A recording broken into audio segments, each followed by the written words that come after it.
In our last episode, we saw a glimpse of that spirit through the life of Robert Louis Stevenson, the dreamer who left behind the polite salons of Europe to chase stories across the wild, sun-bleached islands of the South Seas. There, amid the heat, the storms, and the clash of cultures, he found not just adventure, but truth, raw, unpolished, and far more human than anything the world of books had ever taught him. Tonight, our journey continues, deeper into the Pacific, into the world that shaped men like Stevenson, and those who crossed his path, wanderers, poets, and outcasts whose lives burned brightly, even as history forgot their names. And among them, one story stands above the rest, the tale of a man who gave everything for compassion, who walked willingly into exile and death for the sake of others. This is the story of Father Damien, the priest who faced a living hell on the island of Molokai, where hope itself was dying. What drove a man to sacrifice his life among the lepers of the Pacific? And what did Stevenson truly see in him, a faith, folly, or something divine? You're watching Sleep Stories, where forgotten voices of the past are brought back to life. If you love stories that reveal the heart of humanity, don't forget to like, subscribe, and stay with me, because this one will challenge everything you think you know about courage and grace. After Samoa, I think the Sandwich Isles are the most attractive islands in the Pacific. They are mountainous, and the summits of Hawaii pronounced Hawaii rise to 14 or 15,000 feet. All the islands of the group are volcanic, and rich both in live and extinct craters. I should not be surprised if someday the bowels of the Sandwich Group suddenly exploded and blew the isles to smithereens. When, from the sea, you sight the coast, its promontories covered with cocoa palms and gorgeous tropical trees, waving over slopes that lead down to lazy, shore-curling waves. You think of the biblical Garden of Paradise. Native hut homes, conical-shaped, with tiny verandas, peep out of the bamboo and clumps of bananas beneath mighty breadfruit trees. I stayed several weeks in the Sandwich Group. The natives are mirthful and well-dressed, far in advance of the Marquesan and Solomon Islanders. They are all Christians, but decidedly immoral according to European codes. Honolulu is a well-shaded city, with the spires of advanced civilization rising. Missionaries are there in plenty, and possibly they feel thankful that barbarian ideas of virtue have given them a profession on islands of tropical beauty, whereon they can live in extreme comfort while they work among, and are kind to, the natives. While there I saw the palace of the Hawaiian queen, who I think was the widow of King Kealkonalane. She was as polished as a Parisian prima donna. I also saw the new king, Lunalilo, a fine-looking Hawaiian, 6 feet high, full-lipped and very majestic-looking. He was dressed in a frock coat and fashionable felt hat. As he appeared before the people and stood on the palace steps, the crowds waved and cheered as the British do to their king and queen.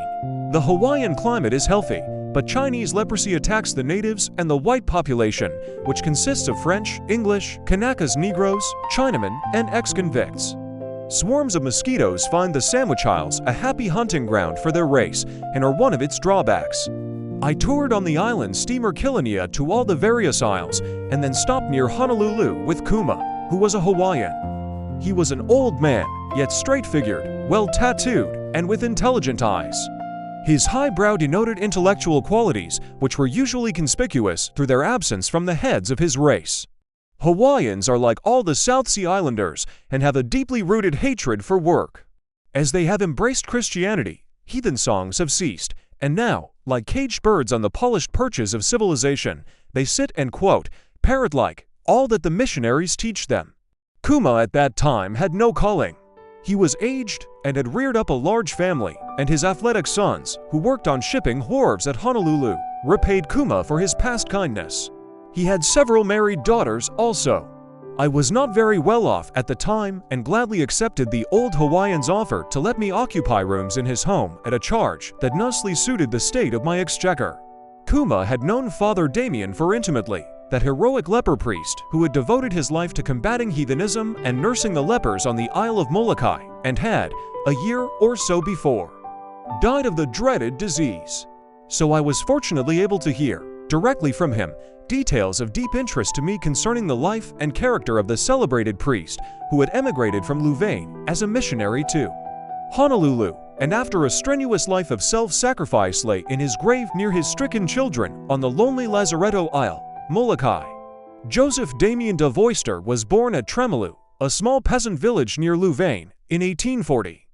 And in peaceful scenes that are now ravaged by the relentless tramp of materialistic battalions, he, as a boy, dreamed and fed his imagination an intense genius for helping humanity.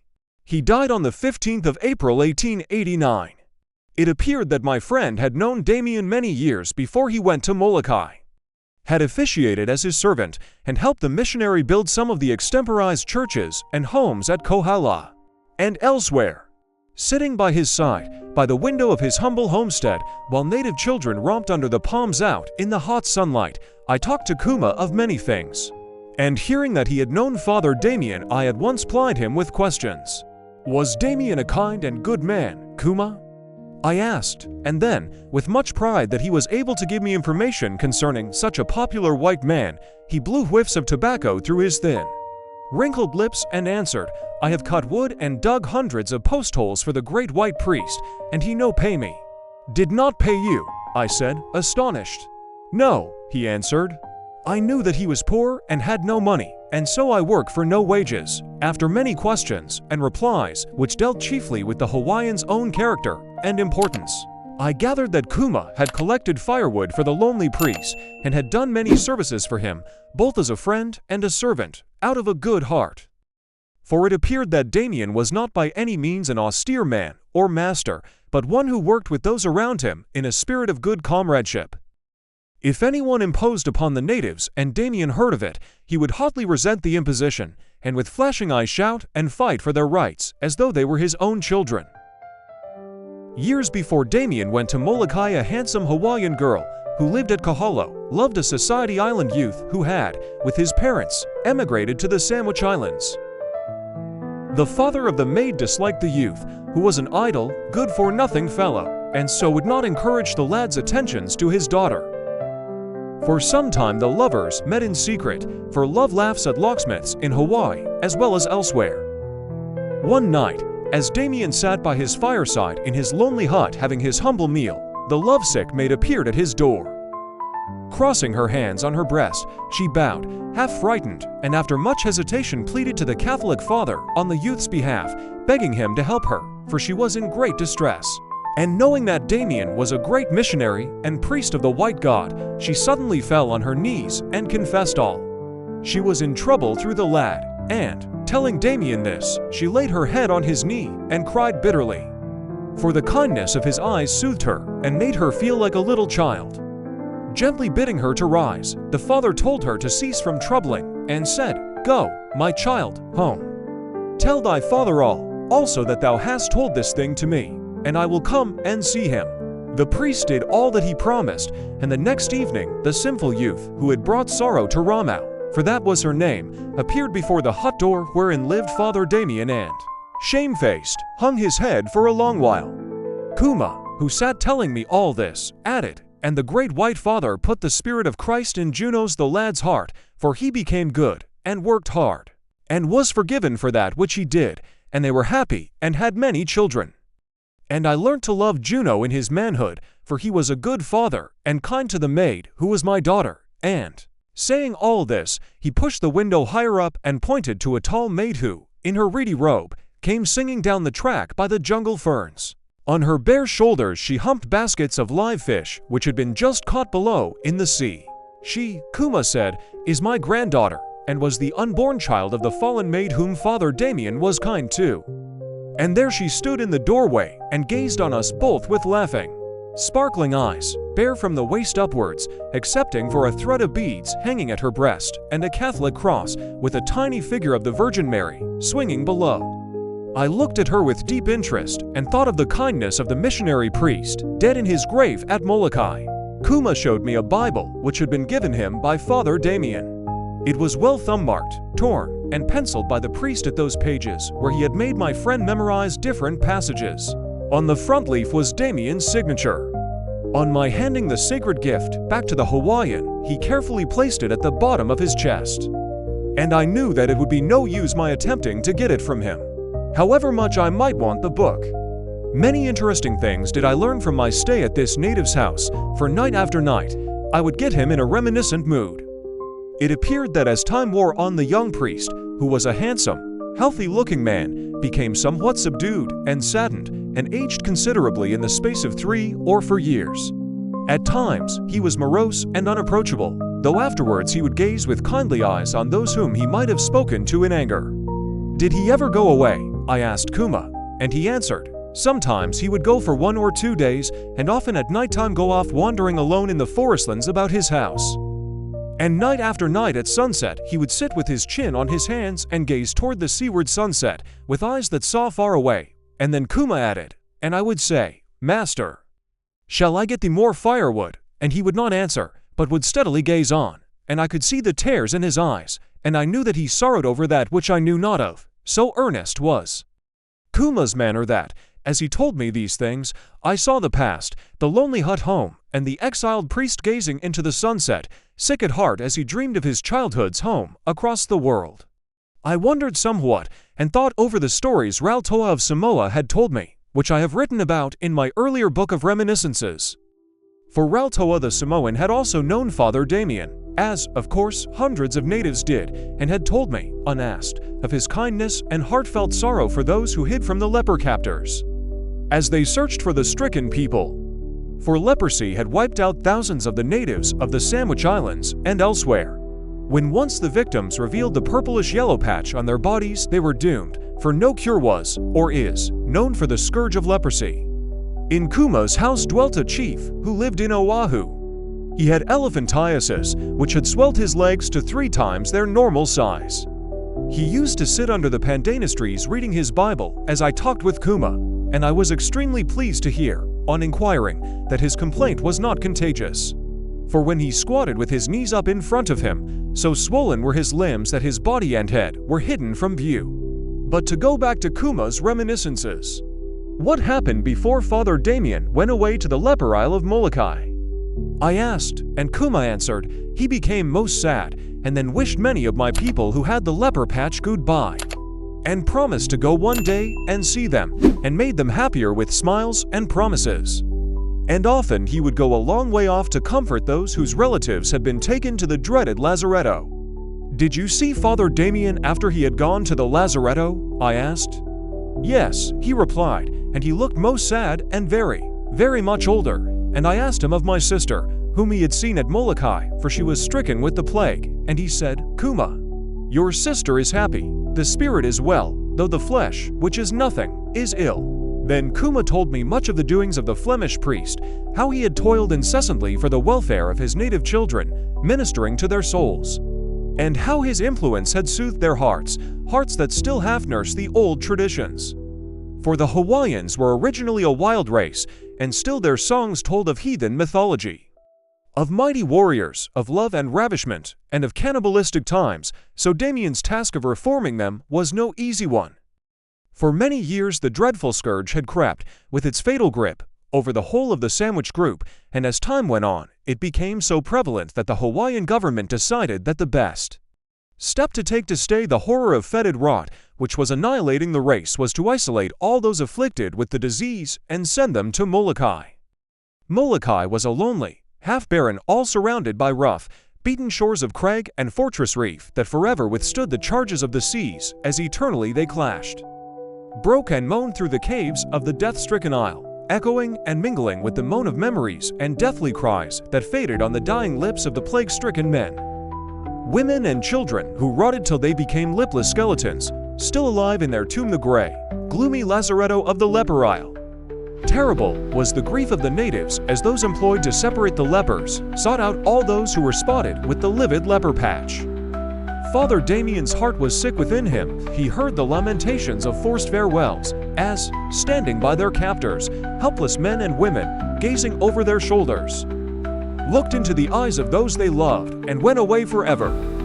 Father Damien, who had devotedly administered comfort to the stricken ones who were scattered over the isle, saw and felt deeply the grief of those around him, but he was powerless to help the unhappy people. He knew the enforced separation was decreed by the authorities and was for the best. It was well known that many of the unfortunate victims were hidden away in the forest lands or in caves by the shores, maidens secreting their lovers, and lovers hiding the pleading maids, husbands their wives, and wives their children. Often in the night, As the Dread Inquisition discovered some trembling, hidden victim, a scream would break the silence of the jungle as the victim was muffled, gagged, and taken away. For the leper hunters were not the tenderest and most poetical of men. Money was their reward for all the lepers they captured, and the men hired for the job were chosen for their evil reputations and the expression of brutality on their dark faces. Father Damien's heart was indeed wretched over the fate of his children. As Kuma the Hawaiian sat telling me all this, and the shadows fell, and the island nightingale sang up in the pandanus trees, I watched his earnest face and listened attentively. For I knew that I was hearing the truth of much that was hidden from the world. I learnt that the sad priest would sit at night for hours under the cocoa palms, deep in thought, and have no sleep, so troubled was he over the fate of the flock that he loved. And many times did he help the afflicted ones, and long and deeply did he hesitate ere he told the authorities that which he had to tell, and which his tender heart stayed him from telling. As Kuma told me this, I saw that his memories of the priest were sincere and loving enough. Then he called out, "Puline! Puline!" and a native girl came and poked her head in at the doorway. It was his granddaughter, whom Father Damien had christened. They had called her after Damien's sister Pauline, which they pronounced Puline. For the priest often spoke of his sister in Flanders, and told Kuma that someday she would come out to him too, share his work and help him in it, and several times he wrote home and asked her to think the matter over. Few were surprised when at length Father Damien volunteered to go to Molokai and administer faith and comfort to his lost children in exile. He taught them to be patient as he walked amongst them and crept by the lazaretto huts of death, knitting their shrouds and gazing with kind eyes on their faces till they ceased to see and feel.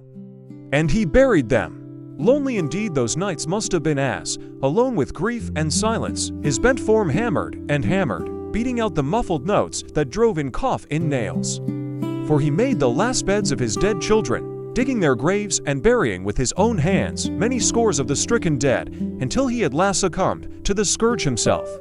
He lies buried with those he died for, and has, let us hope, found a reward for his self-sacrifice in heaven. From Kuma I heard much of Damien's true character, his love of justice, and his impulsiveness in hastening to help the weak, regardless of all consequences. Once, while Father Damien was eating his supper, a Hawaiian appeared at the door and said, "Master, trouble has befallen me and my home," and then told the priest of a tragedy that had occurred. A native girl through jealousy had stabbed another who had sought her lover and was either hiding in the forest or shore caves or had killed herself. All night the native and Father Damien searched, and at length the girl was found almost lifeless, covered in blood, on the shore reefs seaward from Killania, her body lying half on the sands and half in the waves. She had slashed herself and had nearly bled to death.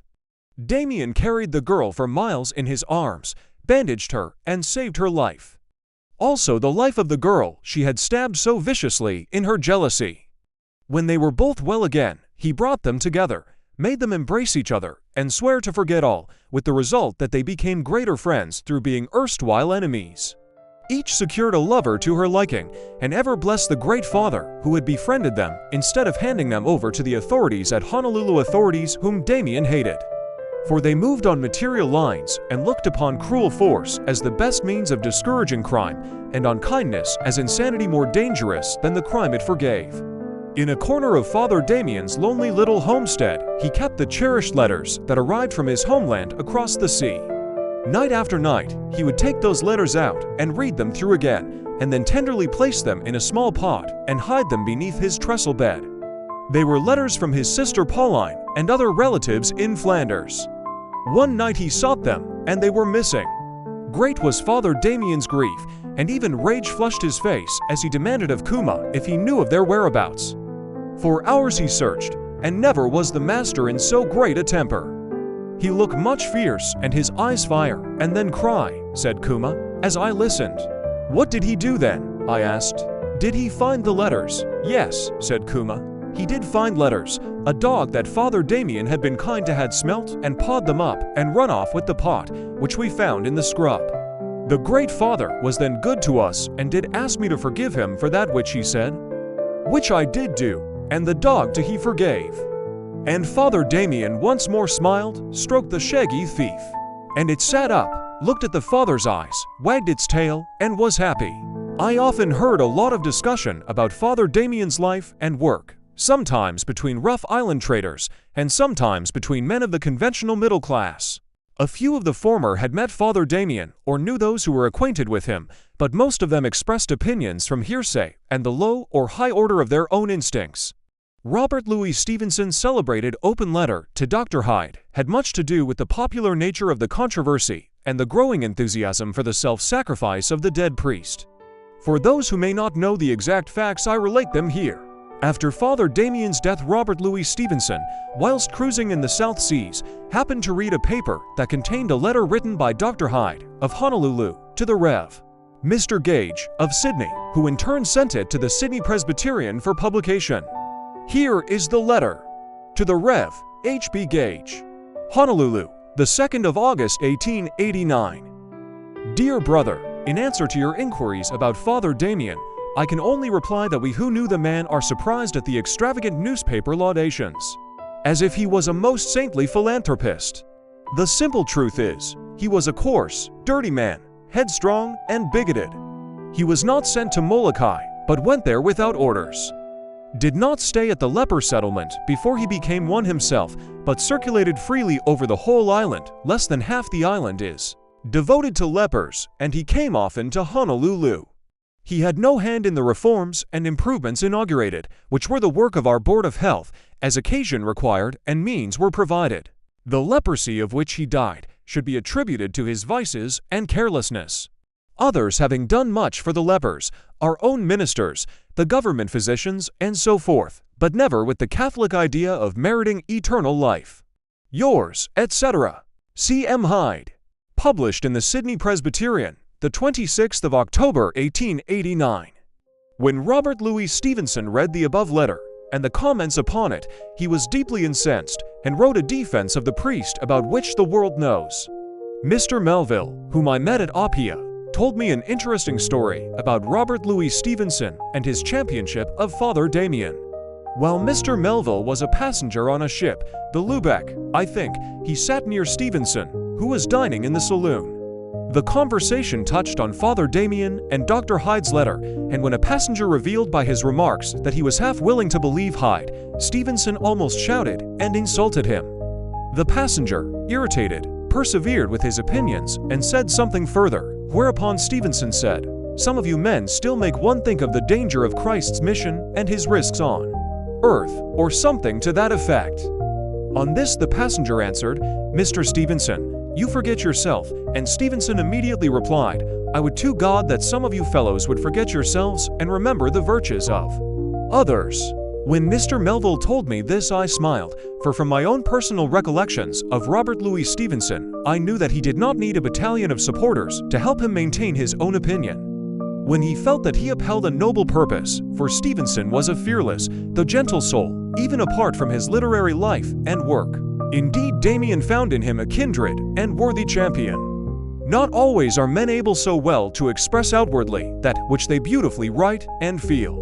As I have said, much rumor and discussion followed both Dr. Hyde's letter and Stevenson's powerful retaliation, and it was not uncommon for Catholic and Protestant divines engaged in arguments on the. You're watching this video on Good Stories. Welcome, my friends. I hope you enjoy every moment of it. Thank you so much for subscribing and hitting that like button. Your support truly means the world to me. Matter to come even to blows. Now all men admit that Dr. Hyde's letter of denunciation was indirectly one incentive that drew the attention and praise of the world at large to the heroism of the martyr priest, and was responsible for Robert Louis Stevenson's reply and vindication of him. Personally, I do not think Dr. Hyde was as deliberately hypocritical as rumor has painted him. Of course, this does not imply that Robert Louis Stevenson's counter-denunciation of Hyde's epistle was unjust or too fierce. He wrote as the first champion voice, and wrote from the white-hot intensity of indignation over what he felt was a deadly wrong done to the memory of a great man. This can, too, in the consciousness of man's fallibility, be applied to motive on the other side, for Dr. Hyde, of Honolulu, also wrote to his friend, the Rev. Mr. Gage, from a firm belief in his heart that rumor was truth and Father Damien's memory was not deserving of extravagant laudation, many others of his own denomination had devoted their lives to. The lepers, both on the islands and at the lazaretto at Molokai, and so Dr. Hyde's great sin was in believing that which he was told and remembering the self-sacrifice of his own brethren, who had also toiled on behalf of the lepers. The voice of rumor has many forked tongues of envy and the carelessness of thoughtless scandal. Our religion is founded on the sorrow and disastrous result of its tongue, for did not Christ suffer crucifixion through this weakness in mankind? Through doubt and envy to this day some nations believe one side, and others the other. And are there not millions now who do not believe in that which our religion is founded on? Was Dr. Hyde so wicked? I for one do not think so. Do we know what he thought after he had written that mighty atom of a letter? What were his reflections, misgivings, and regrets over his first belief and hasty conclusions, and over that celebrated blazing challenge of Stevenson's to the world? Revealing in words of fire the complete vindication of Damien's life, work, and Christ-like heroic virtue. We can imagine what he felt like, for we all make mistakes, but not with such drastic results. The stern note of intense application to a set purpose reveals in Stevenson's letter the fact that he felt that Damien needed an immediate champion. Stevenson was at heart a Christian man, in the full, true sense of the word, and I have not the slightest doubt that after his open letter had fulfilled the purpose which he intended it to fulfill, and the first heat of his just indignation had cooled down, he himself would have withdrawn it from publication, if he could have done so, and let the whole matter slumber. For he of all men would not have wished vindictive roots to spread and twine about the hearts of men, who thus would strangely nourish the very thoughts that their creed specially preaches against. Stevenson well knew man's weakness and the bigotry of men who differ on religious subjects and are opposed to each other by the difference of creed. Certainly the imputations of undeserved praise which were suddenly hurled at the self-exiled priest's reputation only served one end, to bring out, if possible, in brighter relief, the splendid heroism of Father Damien's life, both before and after his going back to Molokai. Even had it been bitterly proved that the Flemish missionary was not a spiritual saint, but fallible flesh and blood flowing through earthly channels, which resisted, but did not always overthrow temptation, still he would stand before us a beautiful man, and he was a man. And to do all that he did, and still have the weaknesses of mankind, makes the martyr stand out greater to our eyes than if he did his wonderful life's work through some effortless, inborn virtue of heavenly inheritance. The sad peasant priest of Louvain has been dead these many years. He lived and died without ambition, and only in heaven may know the earthly fame he achieved. Well may we believe how beautifully he would smile, forgive, and touch with his lips the brows of his erring detractors, with the same spirit that made him live and die for his fellow men, with the certainty of one final reward of stricken lepers, grave in faraway Kalawao, on Molokai Isle. Out of grey crags by water seas they creep, with wailing voices as the stars steal by. Dead men fast rotting on dark shores of sleep. Their earthly eyes still shape the shadowed sky. Poor skeletons, they moan, laugh, grin, and weep. In loathsome amorous arms some still lie. Entombed, they curse the sometimes cruel dial. Above that vault the South Sea leper isle. Hark to the midnight scream. Then silence after, of desolation voiced by waves that leap. By sepulchres damp huts of sheltered rafter, where dreaming dead men shout through shroudless sleep. As windy trees wail dreams of long dead laughter, as o'er each wattle hut the night winds sweep, and dying eyes watch ships out o'er the night, past shores of death with portholes gleaming bright. 'Twas on that charnel isle, with watching eyes, he toiled for dead men who still heard the waves beat shoreward, saw the South Sea white moon rise, bathed there to be forgotten flowerless graves. Exiled pale hero priest, full oft their cries smote his sad listening ears, like unto caves, that voice the mournful tone of ocean's roll. Infinity entombed sang in his soul. Lonely as God, he sat, enthroned o'er pain. Brave music made of desolation sorrow. Christ-like gazed on the deathless, crying slain. His eyes breathed light foretelling some bright morrow, till from their tombs they rose the dead again. Dark skeletons of woe, they rose to borrow life from Molochai's hero, men denied. That leper priest like Christ when Damien died. Dear audience, every now and then, a story reminds us what it truly means to give. Father Damien's life wasn't about fame or even faith alone, it was about compassion that asked for nothing in return. He walked into a living hell to bring hope to people the world had forgotten. In our time, we may not face leper colonies or exile, but we all have our own Molokai, places of pain, fear, or loneliness that need a bit of courage and kindness. And sometimes, just a single act of compassion can change more than we imagine. So as we move into the next part of this story, remember, real greatness isn't about what we achieve, but what we give of ourselves. Stay with me, because the next chapter will show how one man's sacrifice lit a flame that still burns through history.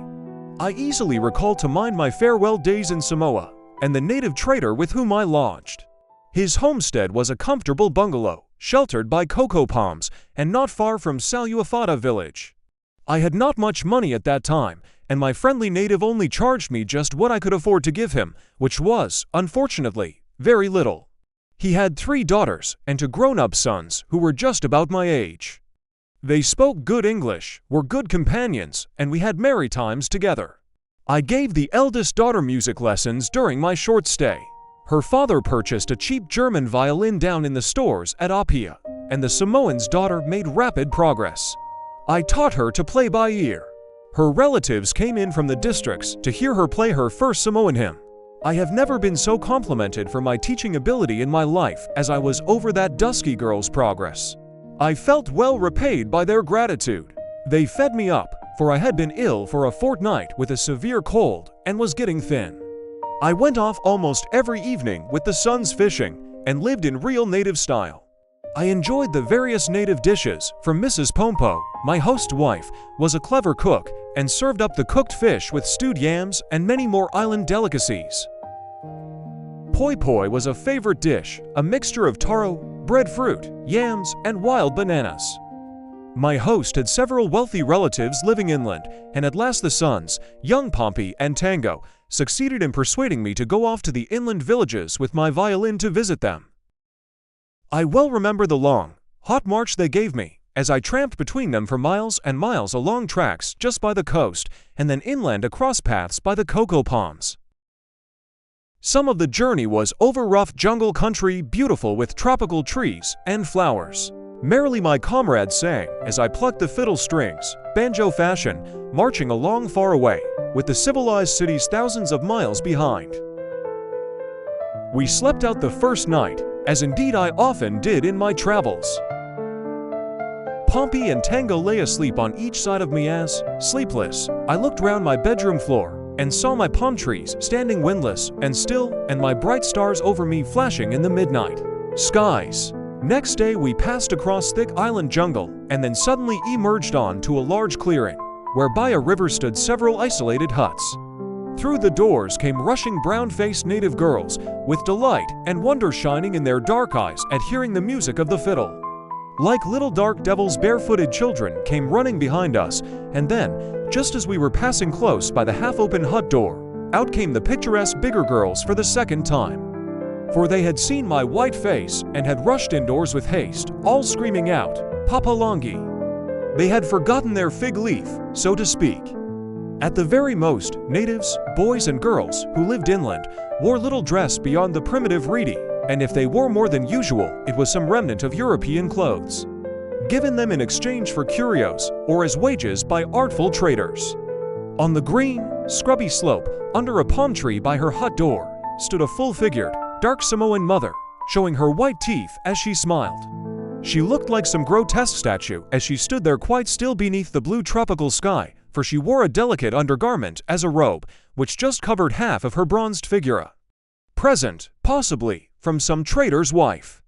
As the native girls came down and walked by me, gazing sideways with great curiosity, the tall grass brushed their bare knees, and their eyes shone as they revealed their pearly rows of teeth and laughed, calling out to each other, "Eureka Pakia!" 5 Samoan girls are great flirts, yet I felt that I trod some enchanted land where vice was unknown. The faint inland wind stirred their loose, bronze-colored hair, wherein they had stuck white and crimson hibiscus blossoms or grass.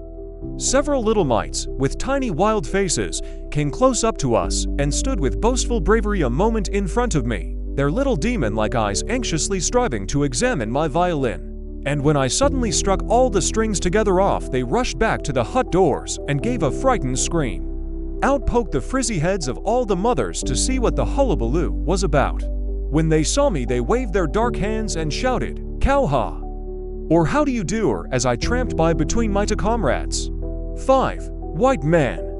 About a mile farther on, we came across another small group of huts, not far from a grove of orange trees, where we picked the golden fruit out of the deep grass. It tasted like pineapples and oranges mixed. Only 2 old native women were in sight. They were very busy. It was their washing day, and one of them stooped over an old salt pork ship's barrel, washing the village clothes.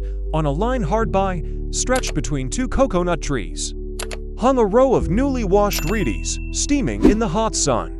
As we approached, Pompey and Tango intimated that it was the abode of one of their great relatives. On the ground beneath a clump of bamboos, stretched out flat, was an old Samoan chief. "O Letula!" Pompey shouted, and the old fellow slowly lifted his wrinkled face and welcomed us. My comrades, his grandsons, jabbered away to him in native lingo and introduced me with pride, telling me that I was gazing on one of the past great chiefs who had been King Melitoa's special favorite. He had a classical profile that was slightly spoiled, for one of his ears was missing. It had been blown off by a gunshot in a tribal battle some years before. As I gazed upon him with reverence, his eyes looked straight in front of him, and he pulled himself up majestically. His large frame was well tattooed. Suddenly he signed to me and said something over and over again in broken English. When I at last understood, I forced a smile to my lips and handed him my last shilling. I could not very well refuse, as I had walked many miles to see him. He grabbed the coin, and his face went into a mass of wrinkles as he grunted out "Mitar." On a slope about 500 yards off was a tin-roofed mission room and a missionary's homestead close by. There was only a half-caste assistant there. The boss had gone off to Apia. The half-caste seemed a decent fellow and gave us a cup of German tea. For Melitoa's old chief had bolted off to the nearest rum shop, miles away probably. Directly he had got possession of my shilling to get te rum. 6. Gin or rum. That night I witnessed a native dance, resembling in character the dances which I have already described in my first book of reminiscences. But this dance slightly differed from the dance scenes of my previous experience. It was more rhythmical and, instead of being grotesque, was a weirdly beautiful sight. For as the large, low moon, half submerged by the distant hill, sent a flood of light to the cocoa palms and banyan trees, it lit up the moving, dark faces on the forest stage floor, which was a cleared patch. A picturesque Samoan girl stood swathed in a girdle of festival flowers and sang, while the squatting Siva dancers rocked their bodies to and fro and clapped their hands. I stood close by and played on my violin a minor melody, and its silvery wails were accompanied by the full orchestral moan of the whole forest of giant moonlit trees as the wind blew fitfully through them. Then came the wild chorus as the circle of girls rose and, like a crowd of wood nymphs made of moonshine, embraced each other and then divided, whirling and waving their arms fantastically in the glimpsing moonlight that poured through the palms. As for me, I stood in the middle of the dancers playing my violin and firing away double forte and presto velocity to keep in with the barbarian tempo. About a mile off was the spot to which I had been dragged by a tribe of natives who had forced me to play at a cannibalistic feast during my previous sojourn in Samoa. After the forest ball had closed and the performers were dispersing and going off to their homes, a well-dressed native, who had known me when I was in Samoa before, recognized me, and I was extremely pleased to see him. He was a trader and an intimate friend of Hornicastle's, my convivial old friend of earlier days. I learned from him that Hornicastle had gone away to the Gilbert Group, or to the Solomon Isles, I forget which. The trader invited us to his house, where we spent the night. We had no sooner got under the shelter of his welcome roof than clouds slid over the sky, and a terrific storm came on. It lasted well into the night and nearly blew me off my sleeping mat, for the Samoan's house was open all round. To ease my restlessness, I rose and looked out onto the sleeping village. The rain had ceased and the moon, low on the ranges of Via Mountain, looked like a globe lamp wedged between the sky and the earth. Space was quite clear for miles, But far away was a traveling wreck of foaming cloud that looked like a serried line of mighty breakers silently charging across a shore of starlit blue. I well recall this particular night, for I was greatly impressed by a sad sight.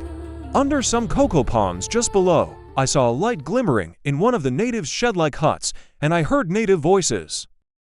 Going down the slope, I spoke to a Samoan who was standing by the door, and from him I understood that a native youth was dying.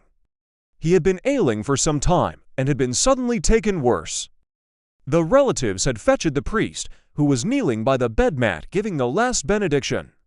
I saw the outline of the sick boy's face and the half-conscious smile of faith on his quivering lips ere he died. I will draw a veil over the rest, which would make very uncheerful reading. The following day, on our way back, we met a crowd of English sailors going inland. They had several natives with them who had been drinking rather heavily down in Apia.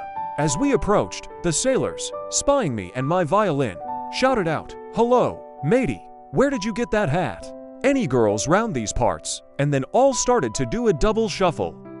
Not far off was a small village, and when I offered to go there with them, Pompey and Tango jumped about and laughed with delight. And the eldest seaman of the crowd, the boatswain, I think, smacked me genially on the back with such force that I looked up at him a bit wildly at first. But I quickly recovered as he gleefully gave me another nudge in the ribs, saying, as he winked with good fellowship, "Don't kill me, youngster." As they approached the village, loudly singing the latest London hit, and emerged from the thickets of bamboo, a covey of native boys and girls came running down the slope. From a group of native huts, to welcome the jolly white men, two of the wild crew were blowing their hardest, mouth organs at their lips, and the eldest, who had goatee whiskers, and wore a tam-o'-shanter kind of seaman's cap, sang lustily, with wide-open mouth, just behind them. At intervals, he stumbled slightly through being half seas over. Sunset was fading on the horizon out seaward and touching the cocoa palms and the distant mountain range with golden light as the shadows fell over the island. From the hut doors, the naked children peeped and clapped their hands with delight. The primitive town fairly buzzed with excitement when, under the palms, Samoan maids whirled around, clasped in the arms of the joyful sailors, who made the wild island country echo to their singing voices. A crowd of stalwart Samoan men left their work on the banana plantation close by and came to watch the sailors ashore. Dressed in their reedies only they stood, with their white teeth shining and their eyes sparkling merrily to see the novel sight. The pretty Samoan girls screamed with laughter, and their long brown legs went up and swung across the grass and fern-carpeted floor of the primitive ballroom.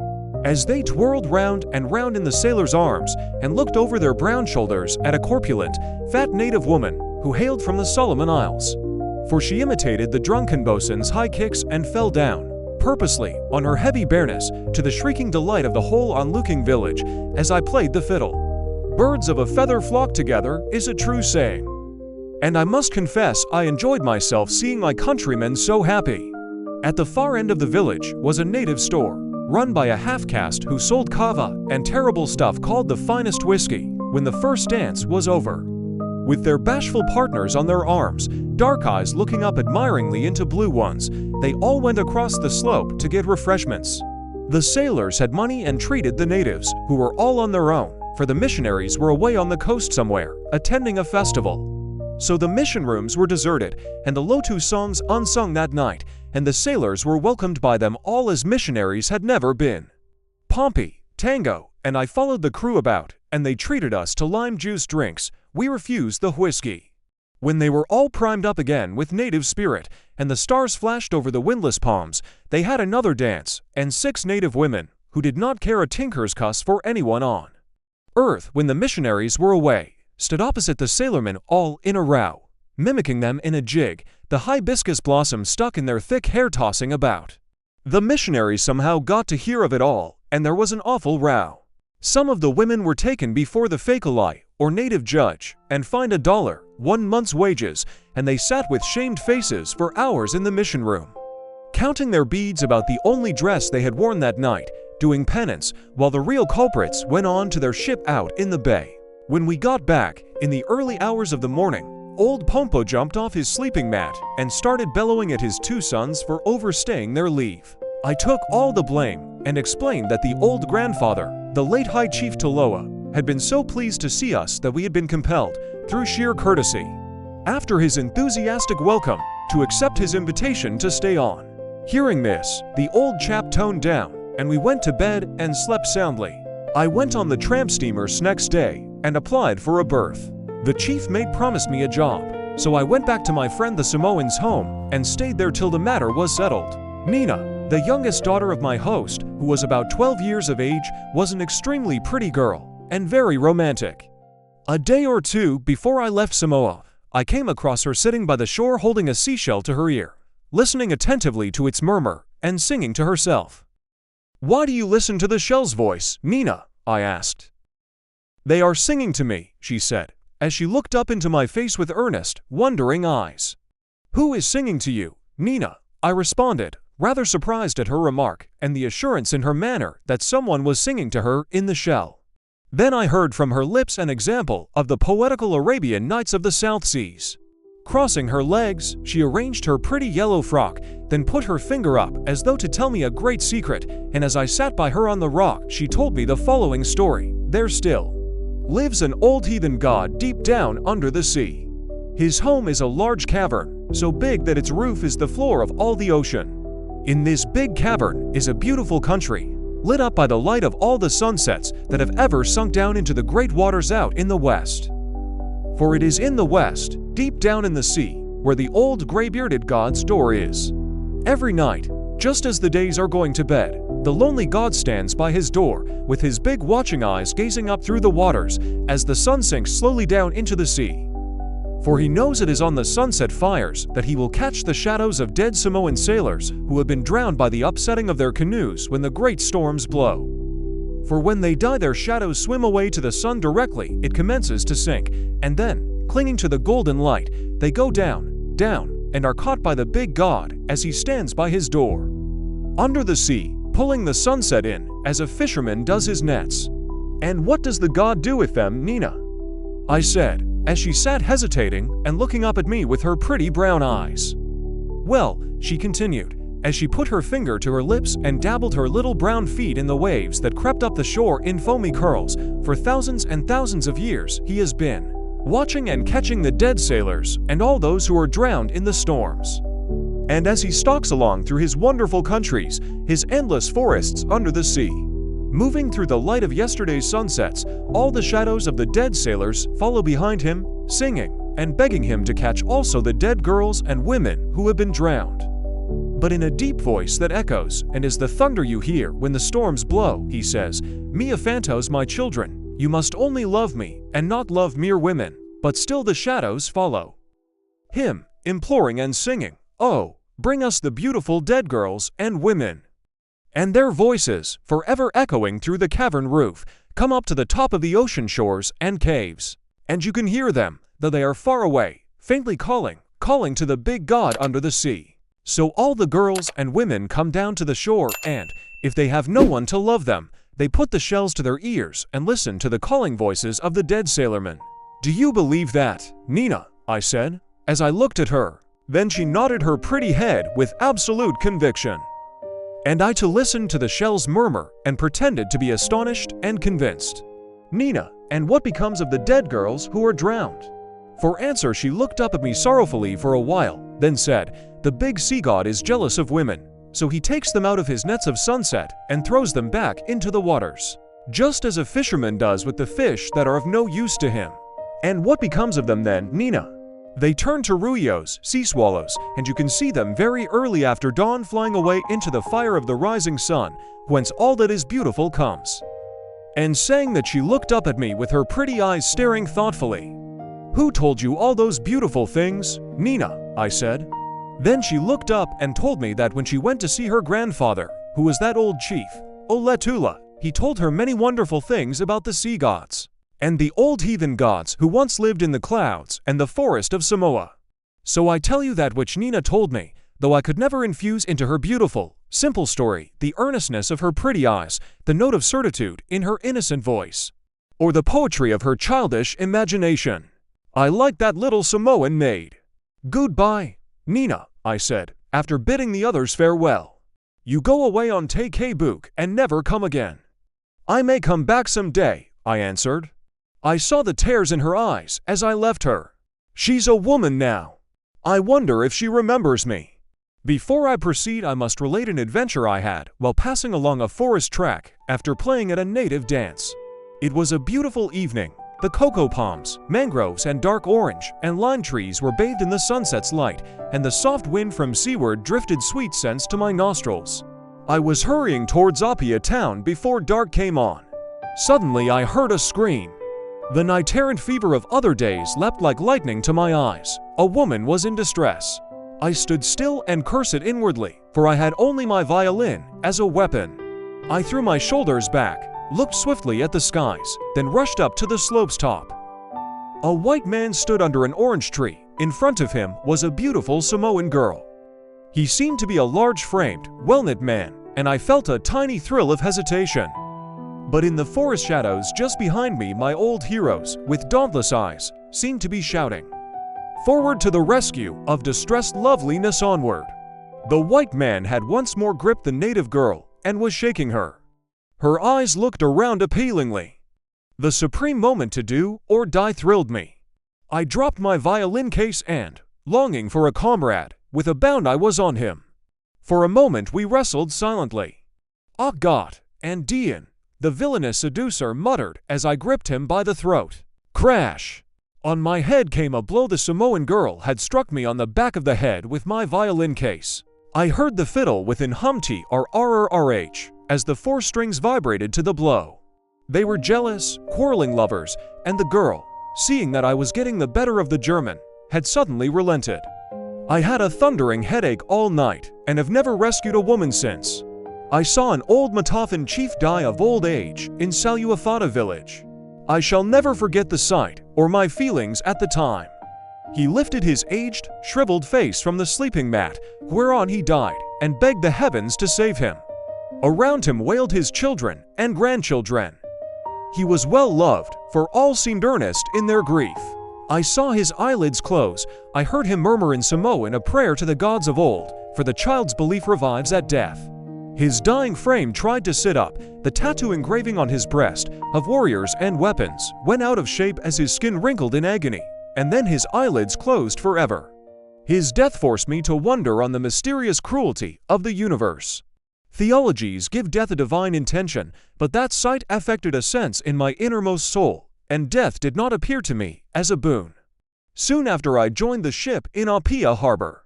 We stayed in port a few days, and then I shipped on the Golden Horn, bound for the Marquesas Islands.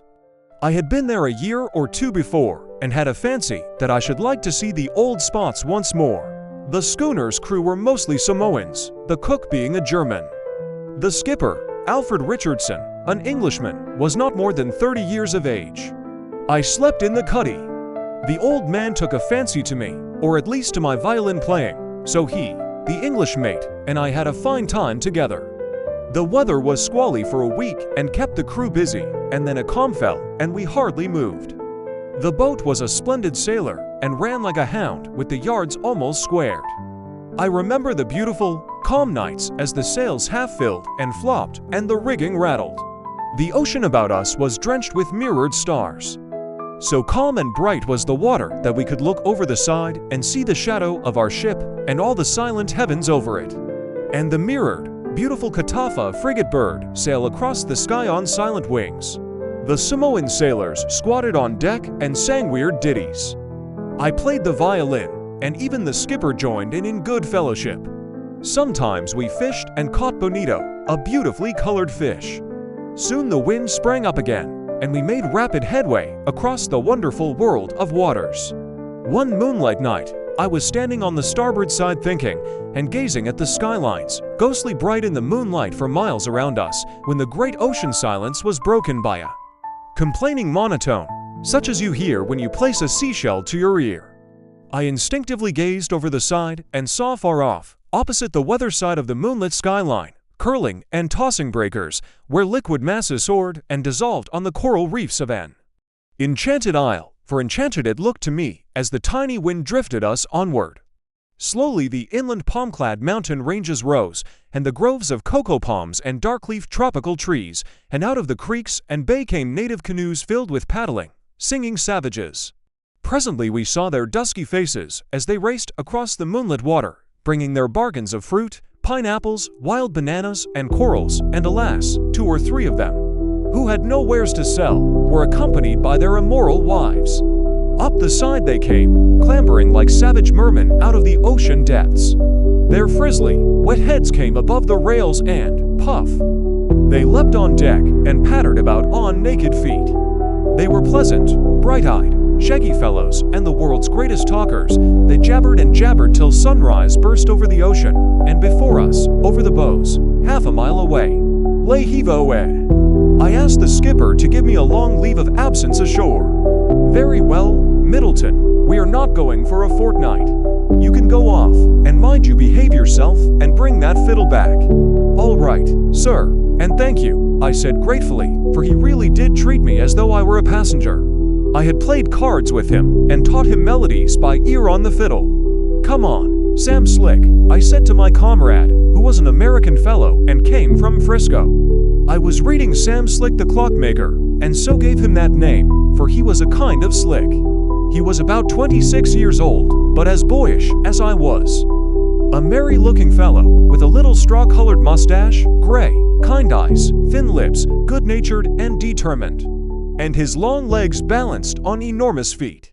We went off, and I had not gone far before I met a Frenchman who had known me on my previous visit. I understood from him that a lot of the people I had been friendly with before were still living there. Slick, who had not been to the Marquesas before, was enraptured with the sights we saw. I made him go up to Taroa village and see the natives and Deshabil. He made a splendid pioneer forest breaker, as his boots crashed down and leveled the jungle scrub, and I followed cautiously in the track he left behind him. The heat was terrific when we arrived, at last emerging from the thick tropical scrub and dust into the native town's open space. There was a store erected by the village, a new wooden, one-roomed shed. We fairly steamed as we loosened our shirts and stood drinking native toddy, and the little wind blew through the pandanus and dark spreading palm leaves onto our bare breasts. Out from their beehive-shaped huts came the Marquesan girls, dressed in their undraped beauty. Their fine dark eyes shone, and their somewhat sensual lips, laughing, revealed their pearl-like teeth. The Marquesan girls are slightly darker skinned than the Samoans, and do their hair very attractively, almost with a Parisian effect. Some of the youths also bunch their hair up, and it is impossible at times to tell the difference between the youths and the maids till they stand in the grass smiling before one. And one sees the straight limbs of the males and the feminine curves of the dusky, smiling eves. Sam Slick's eyes twinkled with curiosity and very evident pleasure as they spoke to him in pidgin English and by signs. One pretty girl, about 14 years old, held her own baby up for our inspection. Slick held it in his hands. It was not much larger than a green coconut. Its skin was a pretty red-tinted brown color. I held it on one hand and, to please the admiring mother, kissed its tiny bald head. Then all the little native children, who had crept up to us and were watching our white faces with childish interest, rushed back under the forest palms, screaming with delight. Off they went to tell the whole village population that the big white man had kissed Temerio Espanto child on the head. I gave the girls a coin each, and they clapped their hands and said, "Your Honor." 8. Thank you. Man's imagination could never picture a paradise to outrival the beauty of that Marquesan village. But on we tramped, and as we turned up the winding tracks, we sighted the sea, and the waves breaking in the hot sunlight over the reefs by the palm-clad shores. And far away we saw the masts of our schooner, the Golden Horn. We got hold of a half-caste who took us off to the various tribal districts, and then left us. In the solitude of the bushland, sheltered by an enormous tree, we saw a large wooden god. As we approached, and our feet snapped the twigs, a frightened Marquesan girl, who was kneeling before the hideous, one-eyed, grimy wooden god, rose and fled like a frightened rabbit. We saw her hair flying in the wind over her bare shoulders as she faded away in the forest glooms, just looking over her shoulder once with awe-struck eyes as she ran, and then disappeared. Slick and I were quite impressed by the sight of the running wild girl, and then we stood and looked up at the heathen idol. It was about 8 feet high, broad-shouldered, and the acme of ugliness. It was considerably decayed, for one eye was gone, and swarms of large white-bodied ants filed in and out of the curved wooden lips. "Fancy praying to that thing," said Slick. "Yes, seems strange," I responded. My comrade caught hold of a large bough, and standing a little way off swung it back. And then crash, he smashed the old heathen deity's head in. Then we stood and gazed upon it, and across the forest silence came a low wail of anguish, as once more we saw the heathen girl run across a cleared patch. Running so fast that we could only just see the twinkle of her bare legs as she fled in terrible fright at seeing us crash her god skull in, and yet both stand unharmed. Slick wasn't anything of a poet or even of a reflective temperament, but the silence of that spot, the broken god and the poor, terror-stricken girl made him say, "Well now, did you ever, mate?" Well, I looked round half frightened and said, "No, I never." But I'm off, when I explained to him that the girl would rush and tell some more of her tribe, who were Christianized but worshipped idols on the sly, and that they would come into the forest and get their own back, probably by strangling us and serving us up at the next cannibalistic feast. He too agreed. Just as we turned away, and I had carefully placed the god's eye in my pocket as a valuable curio, we heard a noise and looked over our shoulders. About 20 stalwart Marquesan savages were leaping towards us, not half a mile away. I am tall, and to this day I thank God that my legs are long. I know not what my primitive ancestors were, or what deeds they were capable of, or what barbarian strain they have infused into my blood, but I always feel thankful that they gave me the capacity for fast running. I never knew that Sam Slick could show such swift movement either, as simultaneously we made an unprintable remark and like to race horses, chin by chin and neck by neck, we bolted off. I had been to the Marquesas before, and I knew that the inland tribes still nurse old cannibalistic appetites and an intense hatred for those who hurt their gods. And that knowledge electrified my feet.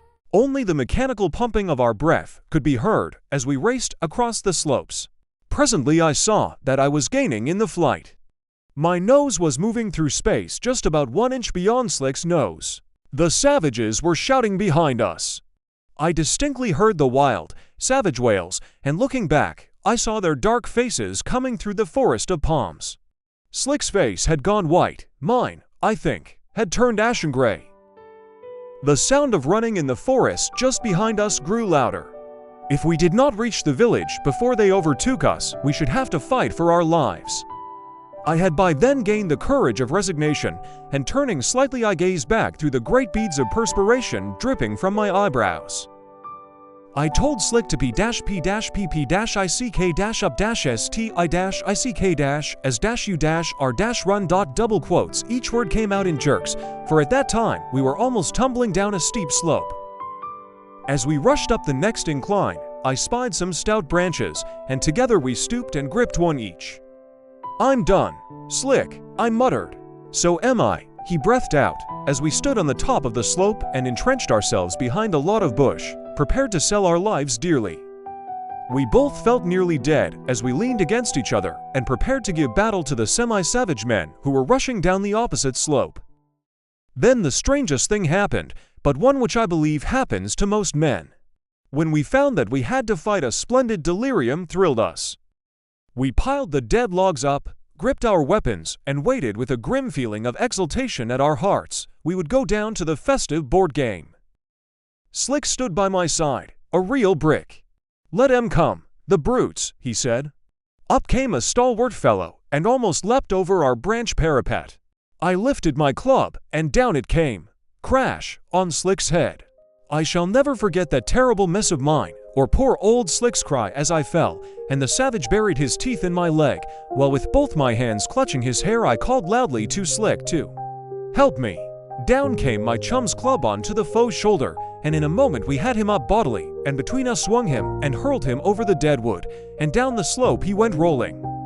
All this had only taken a minute to happen, and the remaining members of the horde were all standing at the bottom of the slope to see the result of their leader's attack. When we returned their chief to them half dead, they stood perfectly still, hesitating, and looking up to us tried to call a truce. "Got any tobacco plug with you, Slick?" I said quickly. To my delight, my comrade pulled out 2 plugs of ship's tobacco. I broke it into 4 pieces, and holding it up in my hand, I said, chew back," and made friendly signs. In a moment the grim, savage faces of the foe were lit up with smiles. All the dusky lips grinned and, incredible as it may seem, they came rushing up the slope with outstretched hands.